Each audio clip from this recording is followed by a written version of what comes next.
ஆனா அவருக்கு தெரியாது நான் சிட்டிசன் படம் பண்ணது அவருக்கு தெரியாது. நான் சிட்டிசன்ல நடிச்சேன். அப்போ எனக்கு அஜித் வந்து பழக்கம் கிடையாது. அஜித் வந்து அதுக்கு ஒரு சில வருஷங்கள் கழிச்சுதான் அஜித். அப்பதான் நான் சொன்னேன் இந்த மாதிரி நான் அதுல ஒரு ரோல் பண்ணியிருக்கேன்ட்டு.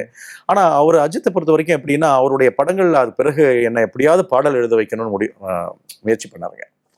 அவர் வந்து ஏன்னா அவருக்கு நான் வந்து அந்த ஒரு ஸ்பீச் எழுதி கொடுத்தேன். கலைஞரனுடைய ஃபங்க்ஷன்ல அஜித் ஒரு பேச்சு பேசினாங்க. எழுதி கொடுத்தது நான் தான். அவர் எழுதி கொடுத்து அதை வந்து பாக்கெட்ல நான் போல அந்த ஃபங்க்ஷனுக்கு நைட் ஒரு 12 மணிக்கு ஃபோன் பண்ணாரு. இளங்கோ சார் நீங்க எழுதி கொடுத்த ஸ்பீச் நான் ஃபர்ஸ்ட் உங்க பேப்பரை பார்த்து படிச்சேன், எல்லாரும் கை தட்டினாங்க, அதுக்கப்புறம் நான் என் மனசுல இருக்கிறதெல்லாம் பேசினேன்னாரு. அது பெரிய கான்ட்ரோவர்சி ஆயிடுச்சுங்க. அதுக்கப்புறம் ஆமா அவருக்கு ஒரு நோட்டீஸ் கொடுத்தாங்க. அந்த அசல் படம் வந்து அவர் ட்ரெய்லர்ல ஏதோ ஸ்மோக் பண்றாரு சிகார்னு சொல்லி அதை பேன் பண்ணணும்னு ஒரு நோட்டீஸ் கொடுத்தாங்க. அதுக்கப்புறம் நானும் என் ஃபாதர் தான் ரிப்ளை கொடுத்தோம்.